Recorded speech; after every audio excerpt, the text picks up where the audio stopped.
आज हम शुरू करने वाले हैं सांख्यिकी। सांख्यिकी को इंग्लिश में स्टैटिस्टिक्स बोलते हैं और इसको केंद्रीय प्रवृत्ति की माप भी कहा जाता है। केंद्रीय प्रवृत्ति की माप में आपको केवल 3 चीज़ों का अध्ययन करना है, समांतर माध्य, माध्यिका और बहुलक। तो समांतर माध्य क्या होता है? समांतर माध्य को ज़्यादातर औसत भी बोल सकते हैं और माध्यिका और बहुलक, ये 3 चीज़ों का अध्ययन करना है कक्षा 10 में। तो तीनों में सबसे पहले समांतर माध्य। समांतर माध्य क्या होता है?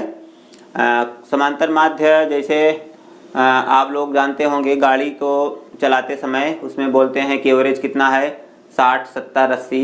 तो ये एवरेज क्या होता है? वही एवरेज ही औसत होता है। औसत या एवरेज वही समांतर माध्य होता है। तो समांतर माध्य निकालने के लिए आपको कई आंकड़े दिए जाएंगे, तो उस आंकड़ों का माध्य, मिडिल पॉइंट ज्ञात किया जाता है, तो वही समांतर माध्य होता है। तो समांतर माध्य इसको ज्ञात करने की ज़रूरत क्यों होती है? क्योंकि जैसे आप गांव में हैं तो गांव में मान लीजिए 60 वर्ष से ऊपर कितने व्यक्ति हैं, उन व्यक्तियों में एक विशेष प्रकार की समस्या क्या है, इन सब का अध्ययन कर सकते हैं। जैसे कक्षा 10 के विद्यार्थियों का औसत आयु निकालना हो तो ये भी आप इसमें निकाल सकते हैं। कक्षा 10 के विद्यार्थियों का वजन कितना होता है, कोई 35, कोई 40, कोई 48, कोई 32, कोई 36, इस तरह से मान लीजिए 10 विद्यार्थियों का हम निकालते हैं तो पूरा जोड़ करके 10 को भाग देंगे तो इसका औसत आ जाएगा। तो इस तरह से जो बड़े आंकड़े होते हैं उन बड़े आंकड़ों को एक व्यवस्थित ढंग से बना करके उनको समृद्ध करके बना दिया जाता है और उसका औसत या जो भी आप निकालना चाहें उसको निकाल सकते हैं। तो ये बड़े आंकड़े किसी नई योजना के बारे में अध्ययन करने के लिए इसका प्रयोग किया जाता है। जैसे सरकार को किसी गांव में, किसी शहर में एक विशेष प्रकार की सूचना प्राप्त करनी होती है तो ये आंकड़े बहुत ही उपयोगी होते हैं, इसलिए इनको आप अध्ययन करना जरूरी होता है, जिससे आप बड़े से बड़े आंकड़ों को एक छोटे से ग्राफ के माध्यम से समझ सकते हैं। ग्राफी विषय आप पिछली कक्षाओं में पढ़ चुके हैं, ग्राफ, विचलन, आयत चित्र और ये सब पढ़ चुके हैं। तो इसमें आपको समांतर माध्य के माध्यम से सांख्यिकी, संख्याओं के आंकड़ों को इकट्ठा करके उसको अध्ययन करना है। तो समांतर माध्य में पहला सूत्र है अवर्गीकृत आंकड़ों का समांतर माध्य। तो आंकड़े 2 टाइप से हो सकते हैं, वर्गीकृत या अवर्गीकृत। वर्गीकृत का मतलब एक विशेष वर्ग में बना दिए जाएंगे। जैसे हम अभी आयु के बारे में आपसे बात किए कि 0 से 10 वर्ष के लोग, 10 से 20 वर्ष के लोग, 20 से 30, 30 से 40, 40 से 50, 50 से 60, 60 से 70। तो इन सब में कितने हैं? मान लीजिए 0 से 10 के बीच में एक गांव में 70 लोग हैं, फिर 10 से 20 के बीच में 32 लोग हैं, 20 से 30 के मध्य 40 लोग हैं। इस तरह से आंकड़े वो जो है वो वर्गीकृत कर दिए जाते हैं, तो वर्गीकृत में आ जाता है। और आंकड़े वर्गीकृत न करके एकदम वैसे दे दिया गया, मान लो 0 से लेकर के 10 साल के लोग अलग अलग ना करके उसी में कर दिया गया, कोई 8 साल का, कोई 3 साल का, कोई 5 साल, कोई 7 साल, कोई 12, कोई 14, इस तरह से पूरा इकट्ठे लिख दिया जाए तो आंकड़े जो है अव्यवस्थित होते हैं, वर्गीकृत नहीं होते हैं। तो उनके लिए सूत्र लगता है अवर्गीकृत आंकड़ों का समांतर माध्य, बार्यक्स, इसको बार्यक्स से भी बोलते हैं। कुल पदों का योग बटे पदों की संख्या, कुल पदों का योग बटे पदों की संख्या। कुल पदों के योग को हम सिग्मा यक्स से लिख सकते हैं। सिग्मा का मतलब क्या होता है? सिग्मा का मतलब योग, और पदों की संख्या उसमें भाग दे देते हैं। तो कुल पदों का योग बटे पदों की संख्या पहला सूत्र हो गया अवर्गीकृत आंकड़ों के लिए। दूसरा वर्गीकृत आंकड़ों का समांतर माध्य। तो वर्गीकृत अगर आंकड़े हैं तो उसमें ये सूत्र लगेगा सिग्मा एफ एक्स बटे सिग्मा एफ। सिग्मा एफ क्या है? बारंबारता है, और एक्स जो है पद होते हैं। तो इस तरह से आप जो है समांतर माध्य निकाल सकते हैं। तो हम पहले सवाल के लिए एक उदाहरण बता दें जिससे स्पष्ट हो जाए क्या होता है। एग्जाम्पल 1 है, मान लीजिए इसमें कोई संख्या दे दिया जाए 6, 7, 5, 3, 8, 9, 12। इसका समांतर माध्य ज्ञात कीजिए। तो ये आंकड़े वर्गीकृत नहीं है, कोई वर्ग नहीं है, तो इसमें हम ये वाला सूत्र लगा सकते हैं। तो इसको लिख सकते हैं पदों का योग पदों का योग इनको जोड़ेंगे 6 + 7 + 5 + 3 + 8 + 9 + 12। तो जोड़ लीजिए यहाँ पर 2 9 2 11 11 8 19 19 3 22 5 27 7 34 6 40 हासिल 4 1 5। तो ये हो गया 50। तो पदों का योग कितना हुआ 50। और पदों की संख्या 1 2 3 4 5 6 7। पदों की संख्या 7 है। पदों की संख्या को n लिख सकते हैं और इसको लिख सकते हैं पदों का योग सिग्मा यक्स। तो समांतर माध्य बार यक्स बराबर सिग्मा यक्स बटे n। पहला सूत्र। तो सिग्मा यक्स का मान कितना है 50 है और n का मान कितना है 7 है। बस सीधा सा भाग दे देंगे। अब भाग अगर कटेगा तो नहीं, इसको हम भाग देंगे 50 में 7 का 7 7 49 1 बचा। तो 7 सही 7 सही 1/7। ये हो गया इसका उत्तर। अब इसके लिए हम आगे उदाहरण बताने वाले हैं। तो में दिया गया है निम्नलिखित आंकड़ों का समांतर माध्य ज्ञात कीजिए। चर 5 6 8 9 11 12 12 12 3 8 12 9 6 2। तो चर और ये बारंबारता। चर मतलब ये पद है और ये बारंबारता है। बारंबारता क्या होता है इसको समझ लीजिए। 5 जो है वो 3 बार है, 6 8 बार है, 8 12 बार है और 9 बार है, 11 6 बार है और 12 2 बार है। ये आंकड़े वर्गीकृत हैं। वर्गीकृत मतलब एक वर्ग में बना दिए, वर्ग मतलब एक व्यवस्थित आंकड़े बना दिए गए हैं। अगर इसको हम इस तरह से व्यवस्थित ना करें तो 5 कितनी बार लिखेंगे 5 5 5 लिखेंगे। उसके बाद फिर 6 का नंबर आएगा 0 6 0 6 0 6। तो ये आपको ये बहुत लंबा लिखना पड़ेगा जो कि बहुत उबाऊ होगा। अब आप समझ गए होंगे कि वर्गीकृत आंकड़े या व्यवस्थित आंकड़े क्या होते हैं। तो वर्गीकृत या व्यवस्थित आंकड़े लिखने में आपको आसानी होगी, समझने में भी आसानी होती है। और व्यवस्थित नहीं है तो रफ एंड टफ आंकड़े जो है बहुत परेशानी का कारण होते हैं। तो इसलिए व्यवस्थित आंकड़े हैं। तो इसको हम मिटा दे रहे हैं। ये समझ गए होंगे कि आप बारंबारता क्या होता है। बारंबारता मतलब वो कितनी बार है वो। तो ये सारणी अगर आपको खड़ी दी गई हो या पड़ी दी गई हो, दोनों को इसको सीधा लिखना होता है। ऐसे लिख लीजिए। तो चलिए हम सारणी को सीधा बना लेते हैं। चर और ये बारंबारता। इसको ऐसा बनाने से आपको गुणा करने में आसानी होगी। चर क्या है 0 5 0 6 0 8 0 9 11 12 5 6 8 9 11 12। इसके बाद इसका बारंबारता 0 3 0 8 12 0 9 0 6 0 2। ये सब तो सवाल है। अब आप हल करना शुरू कर रहे हैं।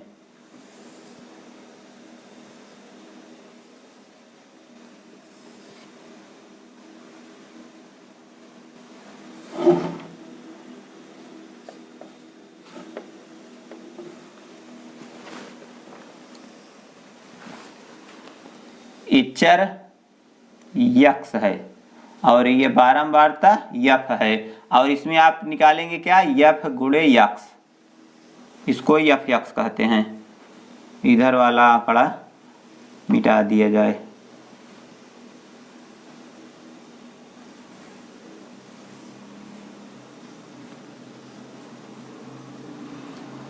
तो यफ गुणे यक्स, इसको भी अलग अलग कर दें।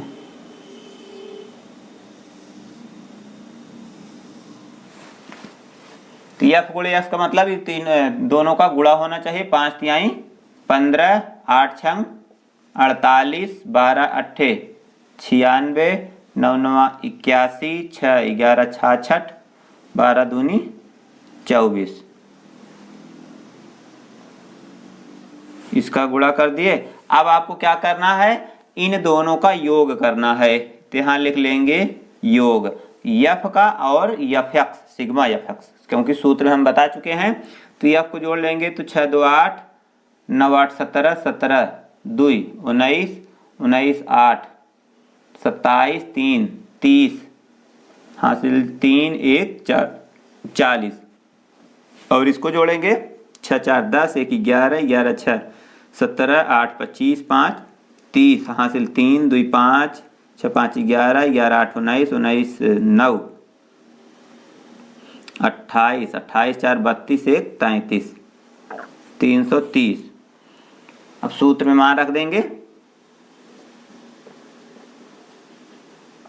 समांतर माध्य बार यक्स बराबर सिग्मा यफ यक्स बटे sigma F. Sigma F x का मान ये है, यफ यक्स मतलब इसका योग, यफ यक्स का मतलब ये पूरा अलग अलग है। अब सिग्मा यफ यक्स लिखेंगे तो इसका मतलब इसका योग होगा, और ये यफ है तो सिग्मा यफ का मतलब इसका योग। तो ये सिग्मा यफ यक्स का मान आया है 330 और सिग्मा यफ का मान आया है 40। तो 1 0 से 0 कटेगा, बचा 33 बटे 40। भाग देंगे 4 8 32, भाग दे दीजिए, वैसे मौखिक गड़बड़ हो जाएगा। तो 4 8 32, 1.0 4 दूनी 8, 2 0 4 5 20, पूरा कैंसिल आया कितना 8.25 इसका उत्तर होगा। तो देख रहे हैं कितना आसान है सांख्यिकी। तीसरा उदाहरण है, दिया गया है निम्न लिखित आंकड़ों का समांतर माध्य 21.5 हो तो के का मान ज्ञात कीजिए। यहाँ पर एक आंकड़ा के है, इसका मान मालूम नहीं है और इसका समांतर माध्य आपको पहले से निकाल करके दिया गया है 21.5। तो ये एकदम उसी टाइप का है, लेकिन थोड़ा अंतर दे दिया गया है कि यहाँ के का मान नहीं मालूम है। तो चलिए आगे, इसके लिए हम सारणी सीधा कर लेते हैं।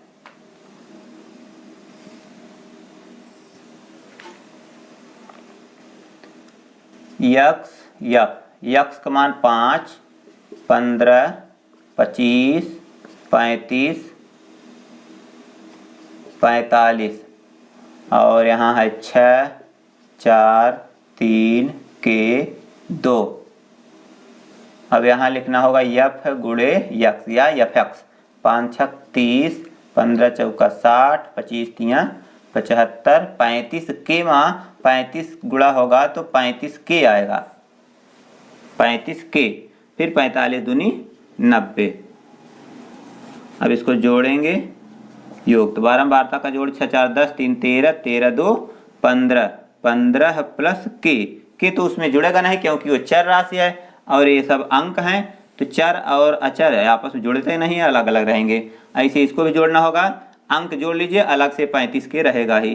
35 के प्लस 5 9 7 16, 16 6 22 3 25, 255। सारणी को बंद कर दिया जाए।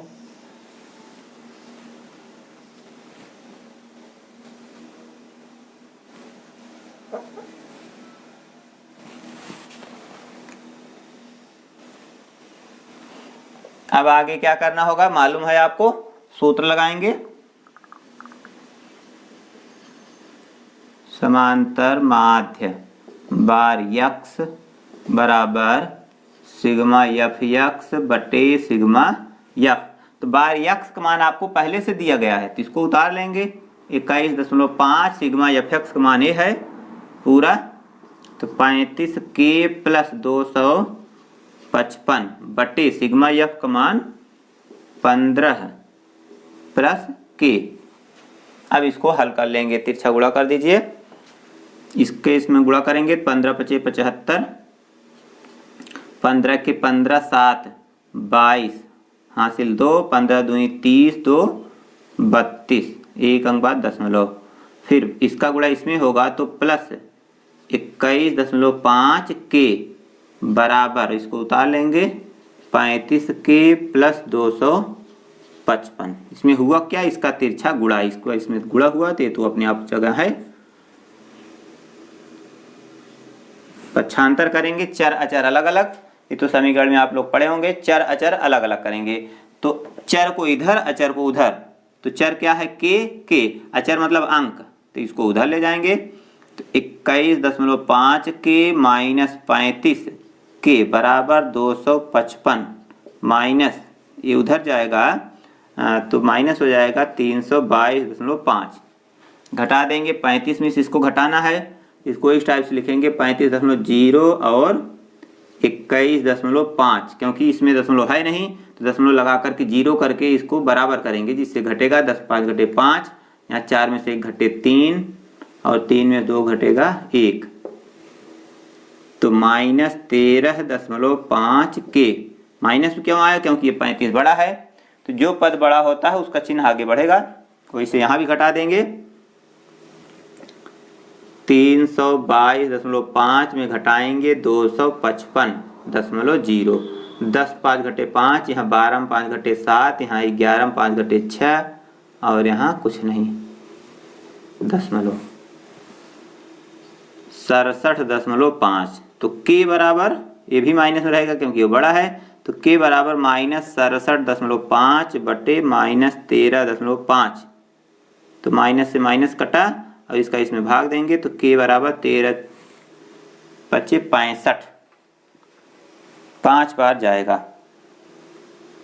5, 13 25 65, 5 गुणा करेंगे 5 25 25, 13 25 65 2 67, इतना इक्के इतना पंचे हो जाएगा। तो इसका मान क्या आया? के का मान 5 आया। अब यहाँ तक उदाहरण बता देने के बाद आप 14A प्रश्नावली पूरा का पूरा लगा सकते हैं। ज़्यादा से ज़्यादा सवाल आप अभ्यास कर लीजिए, और जो नहीं आएगा तो हम इसको आगे फिर बताने वाले हैं, एक प्रत्येक सवाल पर चर्चा करेंगे। चलिए हम प्रश्नावली 14A शुरू कर रहे हैं। इसमें पहली सवाल, किसी कक्षा में 120 दिनों की अवधि में अनुपस्थित विद्यार्थियों की संख्या निम्नलिखित सारणी में दी गई है। दिनों की संख्या यक्स ये दिया गया है 2 3 10 52 32 15 4 2। अनुपस्थित विद्यार्थियों की संख्या 0 1 2 3 4 5 6 7। तो ये अनुपस्थित विद्यार्थी हैं और ये इनकी बारंबारता, ये दिन है, दिनों की संख्या 2 दिन। तो 2 दिन 0 बच्चे एब्सेंट थे, 3 दिन 1 बच्चा एब्सेंट था, फिर 10 दिन 2 बच्चे एब्सेंट थे। इस तरह से सारणी बनाई गई है। तो इसमें आपको करना क्या है? केवल एफ एक्स निकालना है, एफ गुणे यक्स। तो एफ यक्स तो गुणा कर दीजिए, 2 0 0, 3 के 3, 2 दहम्मा 20, फिर 3 गुणा इसमें करेंगे तो 3 दूनी 6, 3 पचे 15, फिर 4 का गुणा इसमें होगा, 4 दूनी 8, 4 तिहाई 12, 5 का गुणा 15 पचे 75, 6 चौक 24 और 7 दूनी 14। अब इसको जोड़ लेंगे, योग। तो इसको जोड़ेंगे तो 7 6 13, 5 18, 4 22, 3 25, 25 2 27, 1 28, ये 28 हो गया। और इसको जोड़ लीजिए, 5 4 4 8, 5 13, 13 8 21 6 27, 3 30, हासिल 3 3 1 4, 2 6 6 7 13, 2 15, 5 20, 2 22, 2 1 3 1 4, 420। तो खतरनाक संख्या आ गई। अब चलिए हम इसका समांतर माध्य निकालते हैं। समांतर माध्य बार यक्स बराबर सिग्मा सिग्मा एफ यक्स बटे सिग्मा एफ। तो सिग्मा एफ एक्स का मान आया है 420 और इसका है सिग्मा एफ का मान 28। इसको काट सकते हैं 4 से, तो 4 7 28, 4 के 4 पंचे 20, फिर 7 के 7, 7 के 7 पचे 35 15। तो इसका उत्तर आया 15। यहाँ आगे लिख दीजिए, अतः प्रतिदिन 15 विद्यार्थी अनुपस्थित रहते हैं। तो यही तो पूछा गया है। दूसरी सवाल है, 60 परीक्षार्थियों के किसी विषय में प्राप्त अंक निम्नलिखित सारणी में दिए गए हैं। प्राप्तांक ये है और परीक्षार्थियों की संख्या। प्राप्तांक 0 1 2 विद्यार्थी ने पाए, और 0 3 5 विद्यार्थी, 4 नंबर 7 विद्यार्थी पाए हैं, 5 नंबर 12 विद्यार्थी। तो इस तरह से पूरा अंक दिया गया है। तो इन परीक्षार्थियों के प्राप्त अंक का माध्य ज्ञात कीजिए। माध्य ज्ञात कीजिए मतलब औसत ज्ञात कीजिए। औसत मतलब समांतर माध्य। आपको समांतर माध्य ज्ञात करना है। तो पहली प्रक्रिया क्या है, इसका हम पहले fx निकालेंगे। तो ये क्या है, यक्स है और ये यफ है। तो गुणा करेंगे यफ गुणे यक्स। तो 2 1 2, 5 तिहाई 15, 7 चौक 28, 12 पंचे 60, 13 छक 78, 10 सत्ते 70, 7 9 63, 4 दहम्मा 40। इसका योग जोड़ेंगे 5 2 7 7 14 14 2 16 3 19 19 7 26 4 30 हासिल 3 1 4 1 5 1 6 हो गया 60। और इसको जोड़ेंगे 3 8 3 11 11 8 19 5 24 2 26 हासिल 2 4 2 6 6 12 7 19 19 7 26 6 32 2 34 1 35 356। तो अब इसका हमें क्या निकालना है, माध्य औसत या समांतर माध्य। तो समांतर माध्य बार यक्स बराबर सिग्मा यफ यक्स बटे सिग्मा यफ। तो सिग्मा यफ एक्स का मान 356 है और सिग्मा यफ का मान 60 है। तो इसमें भाग दे देंगे, सीधे उत्तर आ जाएगा। तो 356 में भाग दिया तो काट देंगे 30 हो जाएगा और ये काटेंगे 2 1 2 2 7 14 2 8 16 फिर 2 काटेंगे 15 हो जाएगा 2 8 16 1 18 2 9 18। तो बचेगा 89 बटे 15 15। इसमें भाग देंगे 89 भागे 15 पचे 75 9 5 घटे 4 यहाँ बचा 8 में 7 घटा 1 0.0 15 9 135 5 0 15 3 45। अब यही आएगा। तो 5.93 इसका प्राप्तांक का औसत होगा। तीसरी सवाल, किसी कक्षा अध्यापिका ने पूरे सत्र के लिए अपनी कक्षा के 40 विद्यार्थियों की अनुपस्थिति निम्नलिखित रूप में रिकॉर्ड की। एक विद्यार्थी जितने दिन अनुपस्थित रहा उनका माध्य ज्ञात कीजिए। तो दिनों की संख्या ये दिया गया है 0 से 6, 6 से 10, 10 से 14 इस तरह से है। उसके बाद विद्यार्थियों की संख्या 11, 10, 7। अब आगे आपको इसमें देखिए थोड़ा डिफरेंस रहेगा। इसमें मध्यमान निकालना होगा ये, क्योंकि वर्ग में दिया गया है। जो वर्ग में आंकड़े रहते हैं उसका एक कॉलम यहाँ बढ़ाना होगा मध्यमान का, उसके बाद यफ गुणे यक्स करेंगे तब यहाँ एफ एक्स आएगा। तो हम मध्यमान निकाल लेंगे। क्या करेंगे, पहले 0 में 6 जोड़ेंगे तो 6 में 0 जुड़ेगा 6 रहेगा। तो 6 का आधा 3, मध्यमान मतलब बीच, तो आधा कर देंगे। फिर ये दोनों जोड़ेंगे तो 10 6 16, 16 का आधा 8 हो जाएगा। फिर 14 और 10 24, 24 का आधा 12, 20 14 34, 34 का आधा 17। और इसको जोड़ेंगे तो 48, 48 का आधा 24, 24। और इसको जोड़ेंगे तो 8 8 16 3 2 5 1 6, 66 का आधा 33। और इसको जोड़ेंगे 8 4 3 7 78 का आधा 2 39। इस तरह से मध्यमान निकाल लिए। तो ये क्या हो गया, यक्स हो गया और यफ। अब गुणा करेंगे तो यफ या गुणे यक्स। तो 11 3 33, 8 10 80, 12 सते 84, 17 चौका 68, 4 चौक 16, 4 दूनी 8 1 9, 3 त्रिक्का 9, 3 त्रिक्का 9, 39 सिक्के 39। गुणा हो गया। अब इसको जोड़ा जाएगा योग। तो जोड़ेंगे बारंबारता और एफ एक्स। तो 3 1 4 4 8 4 12 12 7 19 19 1 20 0 हासिल 2 2 1 3 1 4 40। और इसको जोड़ लेंगे 9 9 18 18 6 24 24 8 32 4 36 3 39 हासिल 3 3 3 6 9 6 15 15 9 24 6 30 30 8 38 38 8 46 3 49। 499। तो इसका भी समांतर माध्य ज्ञात करना है। समांतर माध्य बार यक्स बराबर सिग्मा एफ एक्स बटे सिग्मा एफ। तो सिग्मा एफ एक्स का मान 499 भागे 40। तो इसको काट देंगे तो कटेगा नहीं, सीधा भाग देना होगा। तो इसका आ जाएगा कितना, 12.475 इसका औसत होगा। चौथी सवाल, निम्नलिखित बारंबारता बंटन से ऊंचाई का समांतर माध्य ज्ञात कीजिए।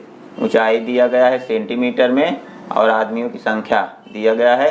तो इसको यक्स और इसको एफ मानेंगे तो इसमें दोनों का गुणा होना चाहिए। गुणा कर देंगे, 150 में 10 का गुणा होगा तो 1500। फिर 14 गुणा इसमें होगा तो 0, 14 छंग 84, कहीं 4 हासिल 8, 14 के 14 8 22 गुणा हो गया इसका। फिर इसका गुणा करेंगे तो 8 अठाई 64, 8 पंचे 40, 6 46, 8 के 8 4 12। 15 गुणा इसमें करेंगे, 15 पचे 75, 15 पचे 75 7 82 हासिल 8, 15 के 15 8 23, 7 चौक 28, 7 छंग 42 2 44, 7 के 7 4 11। 16 गुणा इसमें करेंगे, इसको गुणा करेंगे थोड़ा बड़ा है तो 168 गुणे 16, 6 × 48, 6 छंग 36, 4 40, 6 के 6 4 10। 1 का गुणा होगा 8 6 1 8 8 6 1 1 2।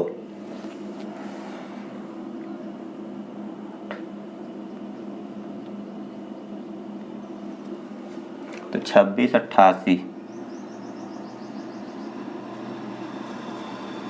अब इसको जोड़ना है।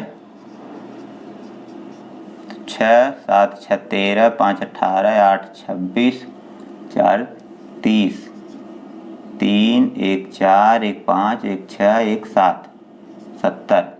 इसको जोड़ लेंगे, 8 8 16, 16 5 21, 4 25, 5 हासिल 2, 8 2 10, 4 14, 14 2 16, 6 22, 4 26, 6 हासिल 2 तो 6 2 8 1 9 3 12, 12 2 14, 14 2 16, 16 5 21, 1 हासिल 2। फिर चौथा अंक जोड़ेंगे तो 2 2 4, 1 5, 2 7, 1 8, 2 10, 1 11, 11,165। तो अब इसका निकालना है समांतर माध्य। सूत्र में मान रख देंगे बस।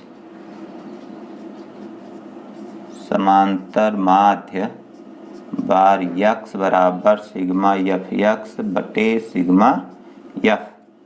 तो एफ एक्स का मान ये है 11,165 भागे 70। इसको काटना चाहे तो काट दें, 5 से कटेगा क्योंकि अंत में 5 है, यहाँ 0 है। तो जिन संख्याओं के अंत में 5 या 0 हो, दोनों 5 से जरूर कटती हैं। तो ये भी 5 कटेगा, ये भी कटेगा। तो 5 काटेंगे, 5 दूनी 10, 1 बचा 11, 5 दूनी 10, फिर 16, 5 3 15, 1 बचा 15, 5 3 15, फिर 5 इसको काटेंगे, 5 के 5 24। तो बचा कितना, 22 33 भागे 14। तो इसका भाग देना ही होगा। तो इसका आएगा कितना, 159.5 सेमी। ये इसकी ऊंचाई होगी औसत में। 25वें सवाल में दिया है अज्ञात चर a का मान ज्ञात कीजिए जबकि निम्नलिखित बंटन का माध्य 31.87 है। तो इसमें इसका माध्य पहले से निकाल करके दिया गया है 31.87 और यहाँ एक अज्ञात राशि a है, इसी का मान ज्ञात करना होगा। तो प्रक्रिया वही रहेगी। तो पहले हम गुणा कर लेते हैं, f गुणे यक्स 12 8 96, 16 दूनी 32 320। इसका गुणा करेंगे तो यहाँ गुणा कर लेते हैं, 48 गुणे 27, 7 अठे 56, 7 चौक 28, 5 33, 2 8 16, 2 चौक 8 1 9, 6 6 3 9, 9 3 12, तो इसका हो गया 1296। इसका 0, 9 3 27, 9 3 27, 2 29, और इसका गुणा होगा 30, ये होगा 8 चौक 32, 8 पंचे 40, 3 43, योग इसको जोड़ेंगे 8 8 16, 16 6 22, 8 30, 3 3 6, 9 6 15, 4 19, 1 20, 200, और इसको जोड़ेंगे, ये तो जुड़ेगा नहीं, यहीं से उतर जाएगा। 30A प्लस 2 6 2 8 6 14, हासिल 1 3 1 4, 7 4 11, 9 20, 2 22, 22 9, 31 कहीं 1, हासिल 3 3 4 3 7, 9 7 16, 16 2 18, 3 21, हासिल 2, फिर 2 2 4 1 5, इतना हुआ। अब मान रख देंगे सूत्र में,